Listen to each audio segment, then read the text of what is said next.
El hueco en el muro.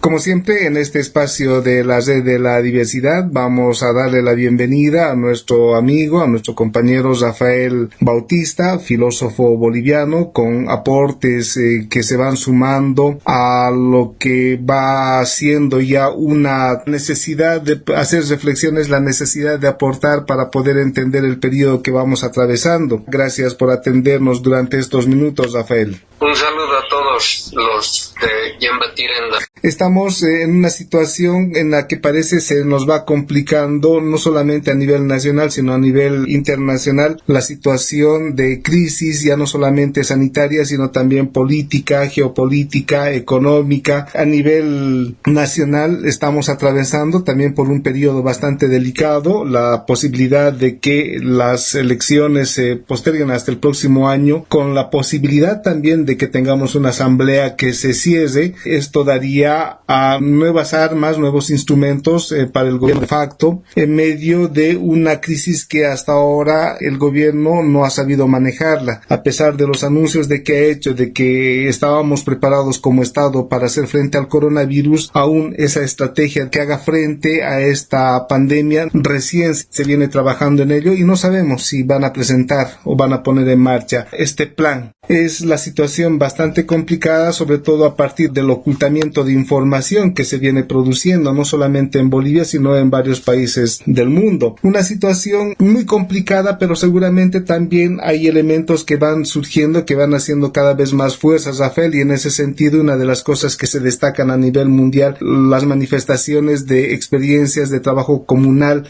para hacer frente precisamente desde los sectores más vulnerables a esta pandemia. Una situación conflictiva, pero del que también tenemos que empezar a ver cosas esperanzadoras.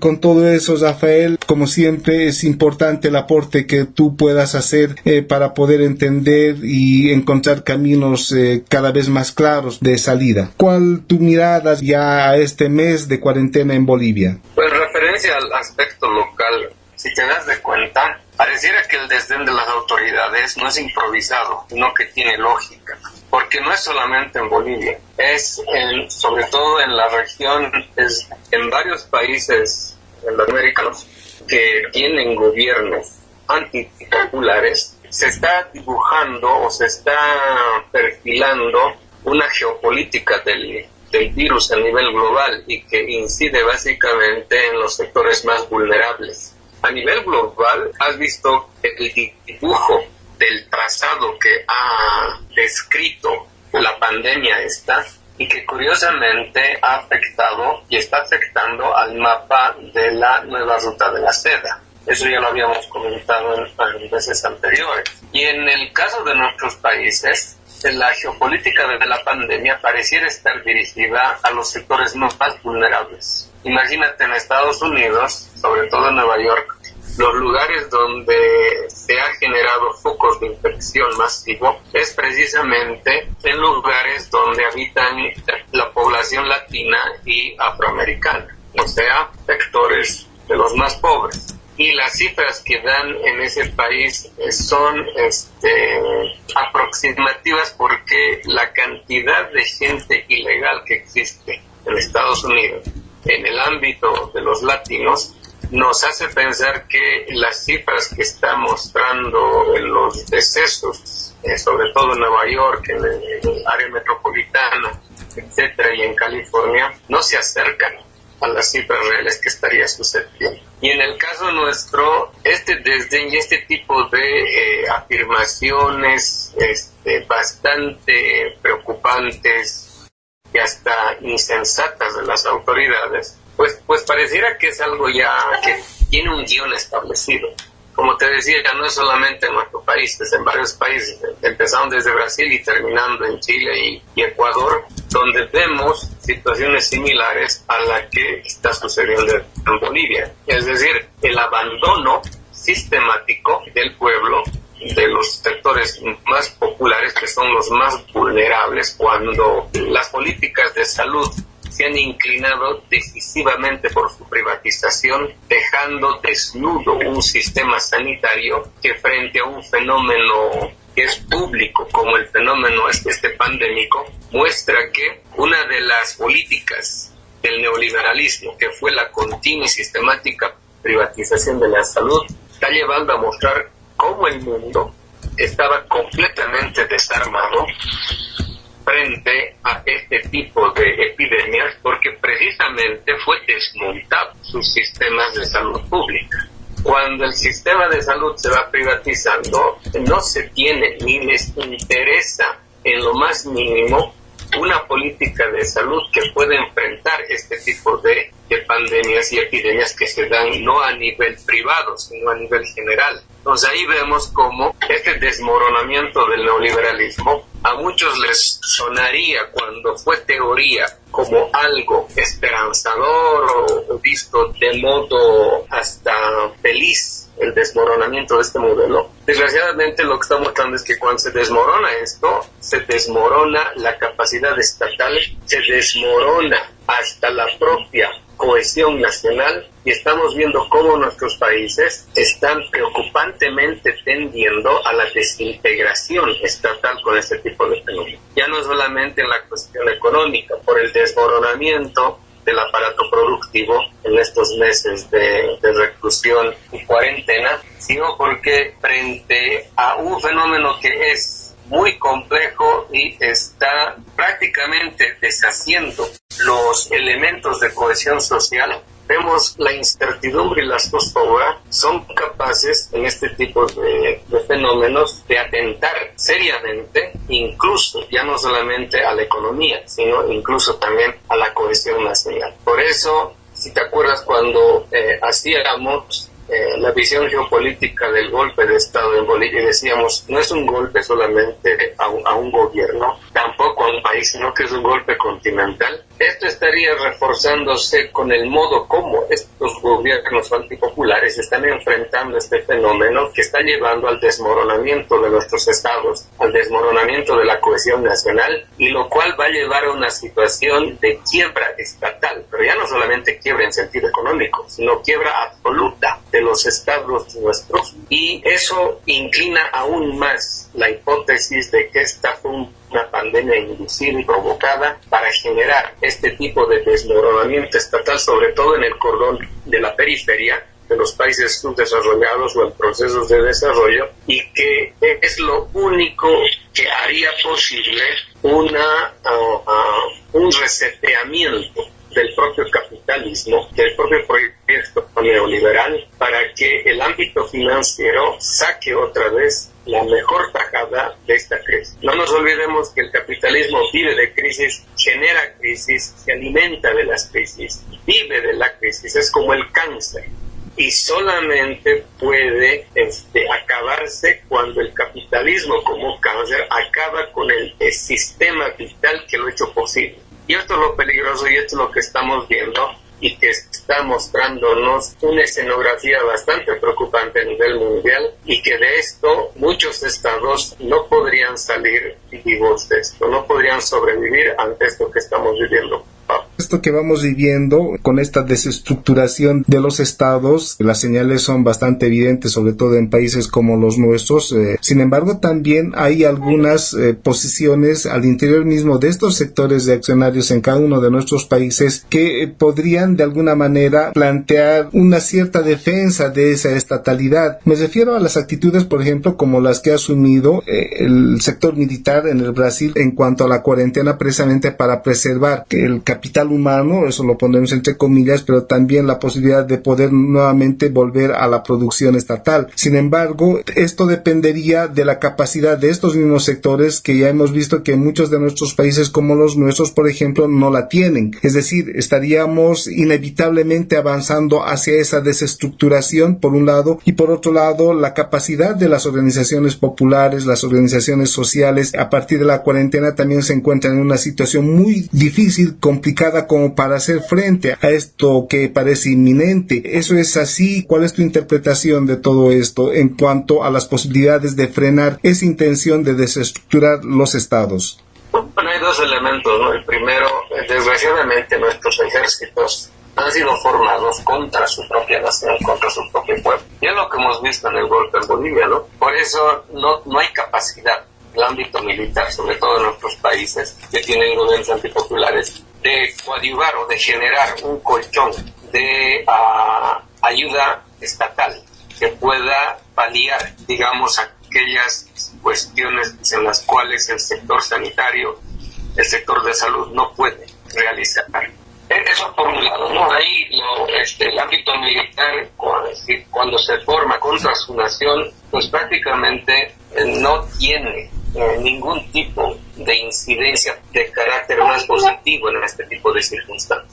Por otro lado, los protocolos de la OMS están mostrando no solamente ser ineficientes, sino hasta inútiles. Solamente por ponerte ejemplo, muchos de nuestros países han adoptado esos protocolos y en los cuales la cuarentena es curioso, ¿no? Es la primera vez en la historia que se realiza una cuarentena a los sanos, no a los enfermos. Ya lo habíamos dicho, ¿no? Es curioso cómo el fenómeno de cuarentena está no solamente cercenando las libertades civiles, sino que incluso las proyecciones que se están manejando a nivel de Europa y Estados Unidos, sobre todo los informes estos del Imperial College de Londres o del MIT, están poniendo números como de encima de 18 meses, y que después de aquello, de la cuarentena de 18 meses, la vida ya no sería la misma.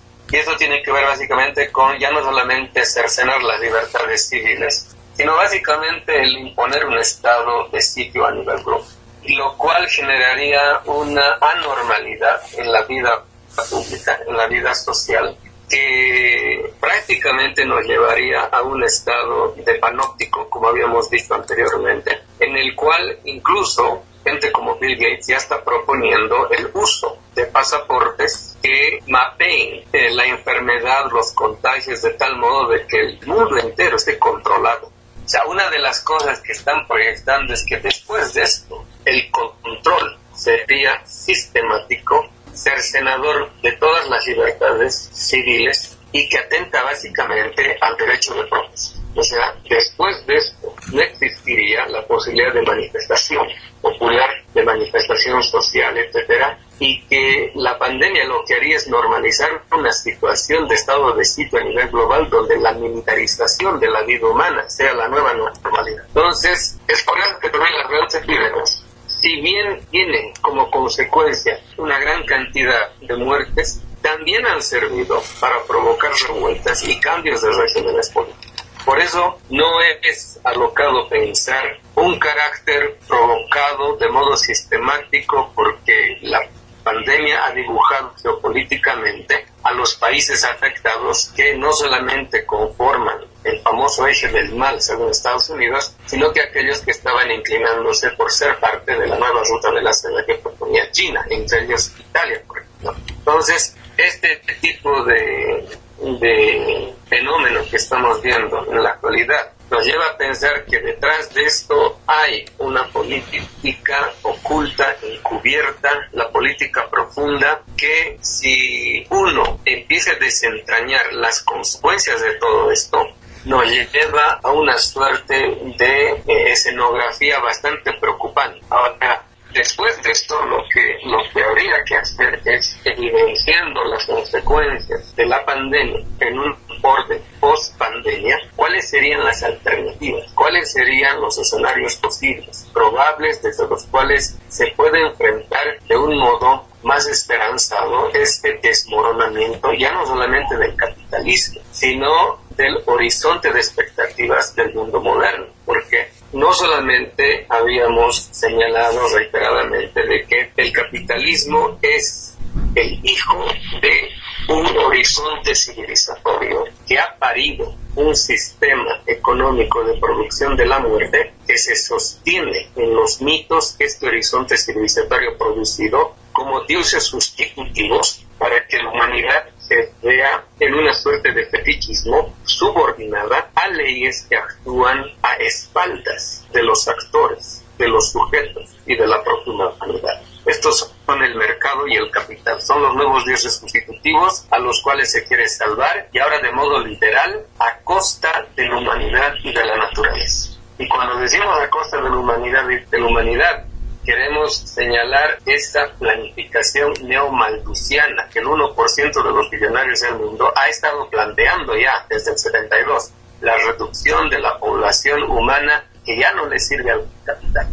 o sea, los pobres del mundo, que ya no son el 80%, ahora son el 99%. O sea, este tipo de políticas no son teorías de la conspiración, son básicamente lo que el callejón sin salida al cual se han metido los billonarios del mundo y al cual han metido a la humanidad en su conducta. Siempre lo habíamos dicho, ¿no?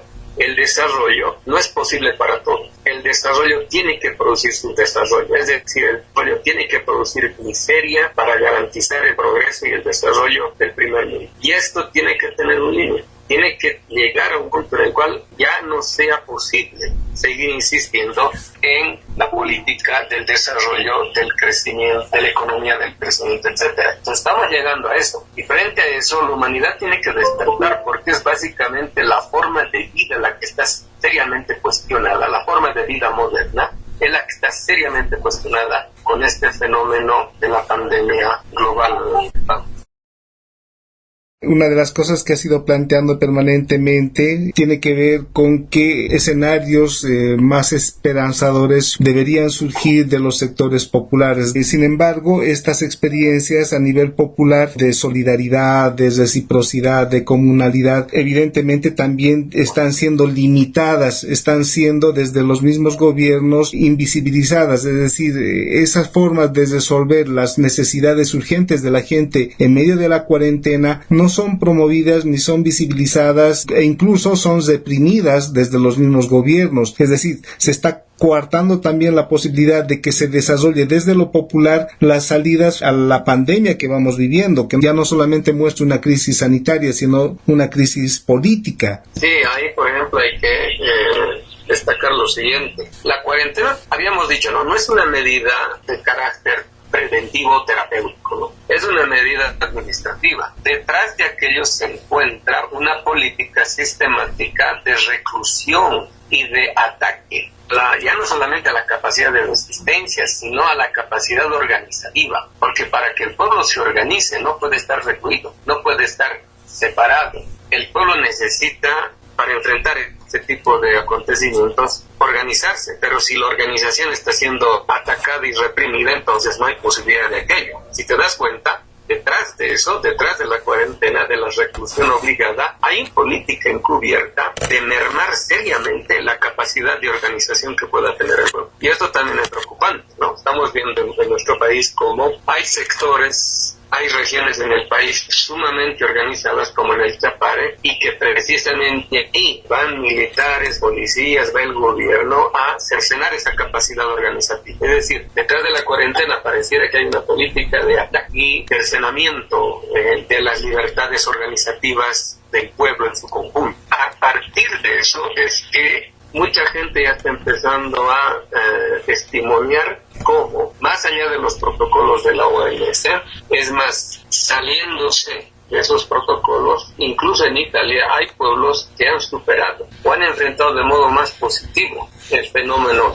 Acá tenemos como pueblo en Latinoamérica memoria. Imagínate, desde la conquista de la Vía Yala se sabe que no solamente fue una conquista militar, sino también las pandemias, los virus tuvieron mucho que ver en la política de reducción de la población nativa. Sin embargo, hemos sobrevivido y lo hemos hecho no gracias a la medicina moderna, sino gracias a las medicinas tradicionales de nuestros pueblos, de nuestras culturas. Por ejemplo, mucha gente, ya médicos conscientes, están diciendo la cuarentena no sirve de nada si es que no se toman medidas preventivas públicas o terapéuticas que también coadyuven a generar no solamente la superación del contagio, sino también la curación paulatina, ¿no? Por ejemplo, el uso de los barbijos, el uso de los guantes, el lavado continuo, etcétera, pero a su vez el reforzamiento del sistema inmunológico. Hay bastantes testimonios al respecto que están señalando que reactivar el sistema inmunológico tiene dos fases complementarias, ¿no? En primer lugar, la restauración física del sistema inmunológico con elementos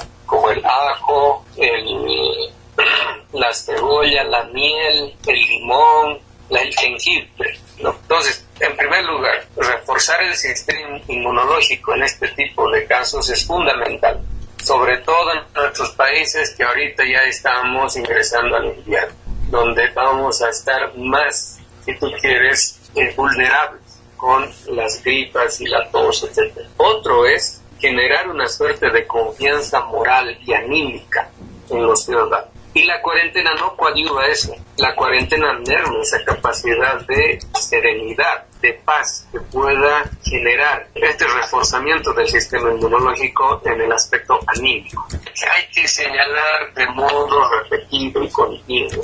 Hay que volver a nuestros tratamientos tradicionales, populares, porque los protocolos que están abrazando los gobiernos de nuestra región nunca se han preocupado por el pueblo y no les interesa el pueblo. Por lo tanto, no van a hacer nada para proteger al pueblo, porque detrás de esto hay una sistemática política neomalthusiana de deshacerse de la población que ya no les sirve al capital. No lo van a decir de este modo, pero las políticas de implementación, de enfrentamiento de la pandemia van a recaer de modo negativo en los sectores más vulnerables de todas las sociedades, de todos los países y de todos los estados. Por eso el pueblo, otra vez, no podemos esperar de los gobiernos casi nada. Lo único que el pueblo puede hacer es volver a activar su memoria, para que de ahí salga no solamente los remedios, los tratamientos, sino también el modo como reforzar éticamente la subjetividad popular para hacerle de frente sobre todo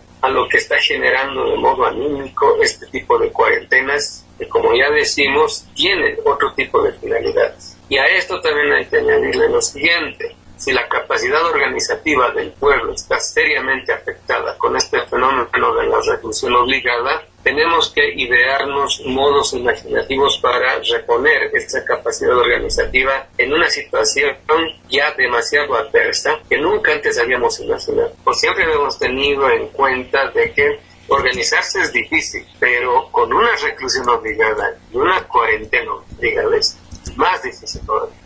Entonces ahí tenemos que ser más imaginativos para hacer que la capacidad organizativa del pueblo pueda enfrentar de modo muy imaginativo, como decíamos reiteradamente, esta situación que nunca antes habíamos vivido y por lo tanto no tenemos memoria inmediata de cómo revertir esta situación.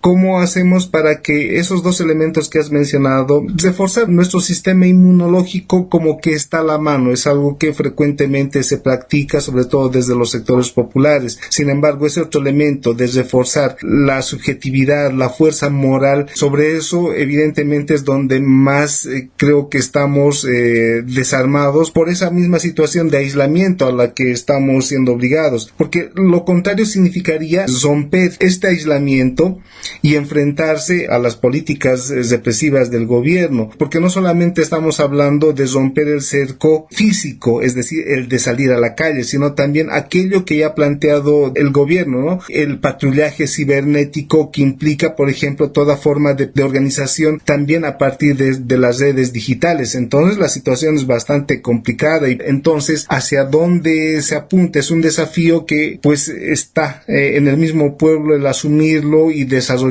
algo que no va a evitar la represión y también con la plena conciencia de que es una de las únicas posibilidades de poder hacer frente a toda esta crisis ya desatada. Una de las cosas que he estado viendo por algunos canales de información alternativa es como a nivel local los pueblos están generando de modo autónomo unas políticas, digamos, mucho más imaginativas, pero a su vez mucho más propositivas. Porque es curioso cómo cuando los gobiernos implantan o se subordinan a protocolos globales, esos protocolos nunca son conscientes de la realidad local, no solamente de los países, sino de sus poblaciones, sobre todo rurales. En la cuarentena lo que está afectándose seriamente es la capacidad productiva. El problema va a ser cuando se acabe la producción que llega a la ciudad por causa de la cuarentena, es cuando recién la gente se va a dar cuenta de que la cuarentena estaba mermando seriamente hasta la posibilidad de contar con alimentos, y ahí es cuando desgraciadamente lo que puede aparecer es una crisis social de magnitudes impensables. Entonces aquí tiene que ver mucho el cómo el área rural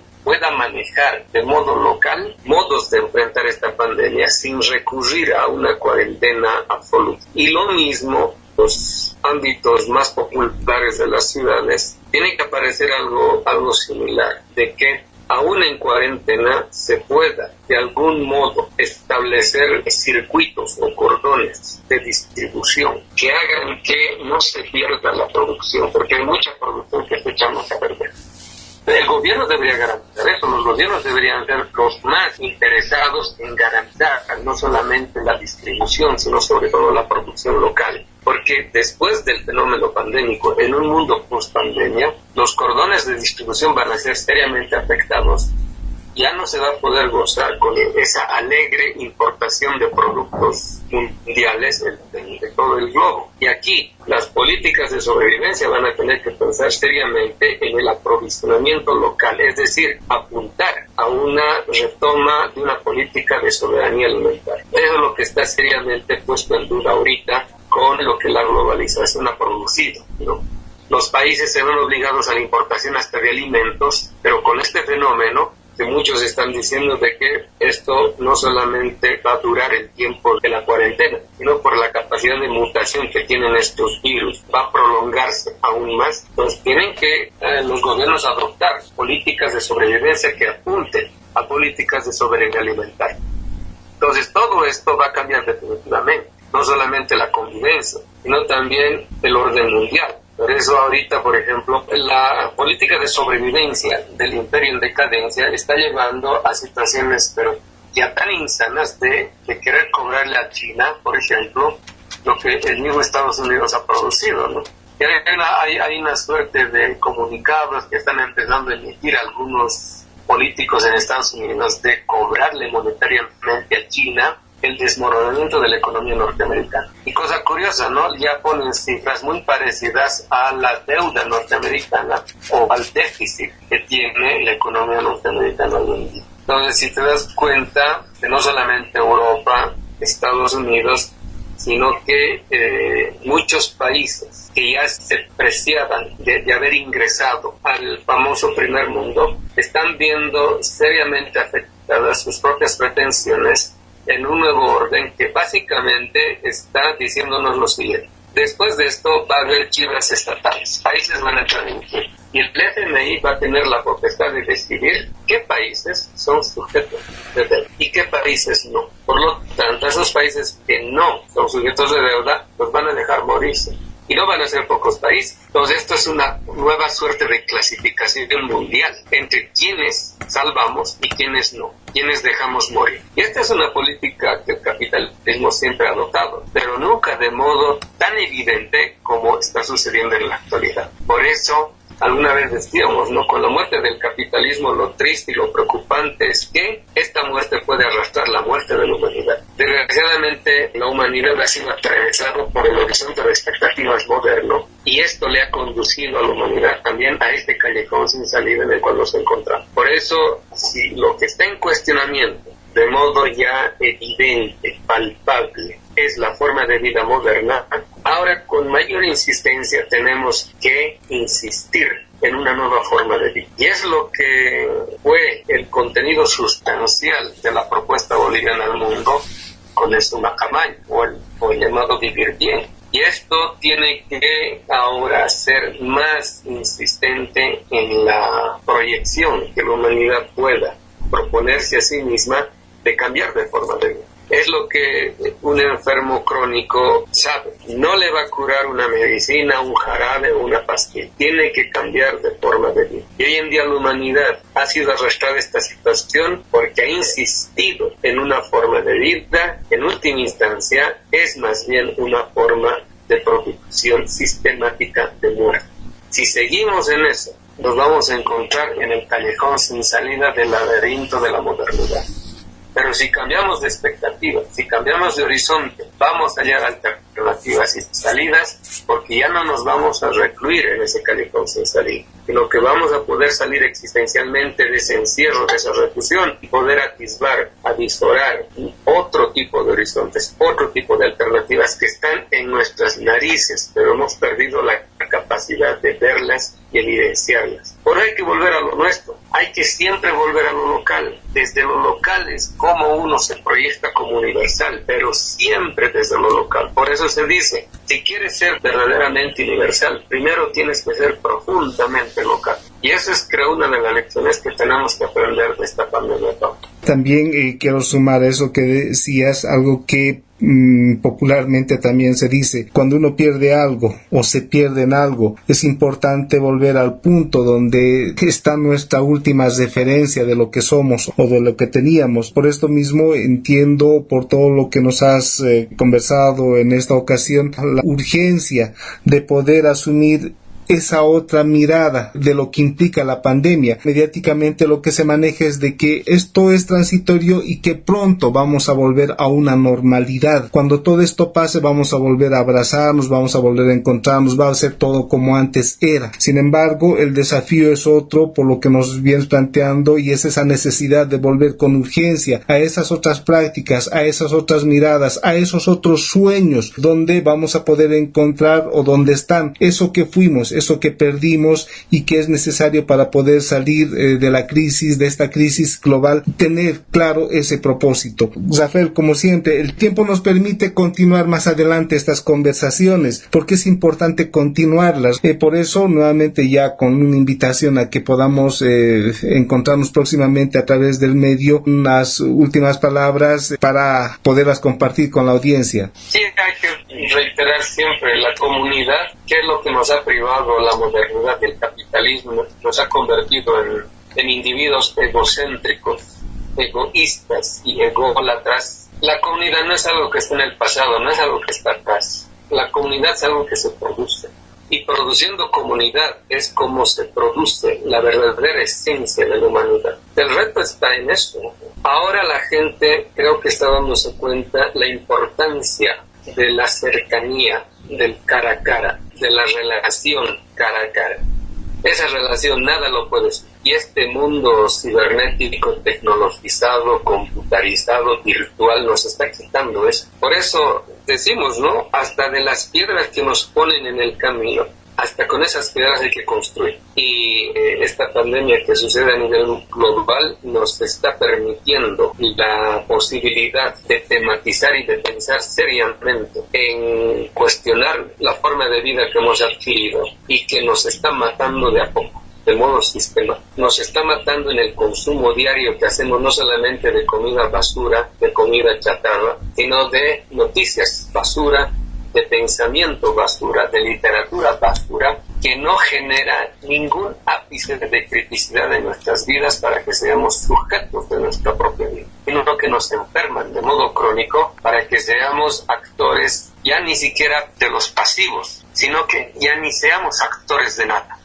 que simplemente esperemos que todo venga hasta por inercia. Ese tipo de situación nos ha conducido a una forma de vida que como producción sistemática de muerte nos ha acostumbrado no solamente al sufrimiento, nos ha acostumbrado a morir. Entonces es hora de despertar. ¿Te acuerdas? Alguna vez decíamos, ¿no? Nietzsche escribió el libro Filosofar a martillazos. Nosotros tendremos que escribir el libro Despertar a guaracazos, porque siempre dicen, ¿no? Hay dos formas de aprender. Uno es escuchando y otro es a palos. Y parece que la humanidad va a tener que aprender a palos, que la solución no está ni en el mercado ni en el capital. La solución siempre ha estado en la humanidad y en la naturaleza. Sin humanidad y naturaleza no hay capital. Pero lo que el capitalismo nos ha convencido es que sin dinero somos nada. Y esa es una rotunda falacia. Es más, el dinero es nada si es que no hay humanidad y naturaleza. La naturaleza y la humanidad son la posibilidad de que haya dinero y de que haya capital. Por eso hay que sacarse de la cabeza eso de que sin dinero somos nada. Más bien el dinero es nada, sin nosotros y sin la naturaleza. Por eso todo esto que sirva para que la humanidad se cuestione radicalmente esta forma de vida moderna que hemos ido adquiriendo y que no nos ha llevado a nada bueno. Y esta pandemia es la prueba rotunda de a dónde nos conduce una forma de vida que no produce vida, produce muerte de modo sistemático. Pero nos hemos acostumbrado tanto a esa forma de vida, somos como los drogodependientes, que ya no podemos vivir sin la dosis diaria. Y esa dosis diaria nos la mete la televisión, las redes sociales, las gigantografías del mundo del desarrollo y del progreso. Es hora de cambiar de vida, pues es hora de despertar. Por eso decimos, hasta de las piedras que ponen en nuestro camino, hasta con esas piedras podemos seguir construyendo un mundo más digno, más justo, más racional y más verdadero, así como era el mundo de nuestros ancestros y de nuestros antepasados. Gracias, Pablo, y será hasta la próxima. El hueco en el muro.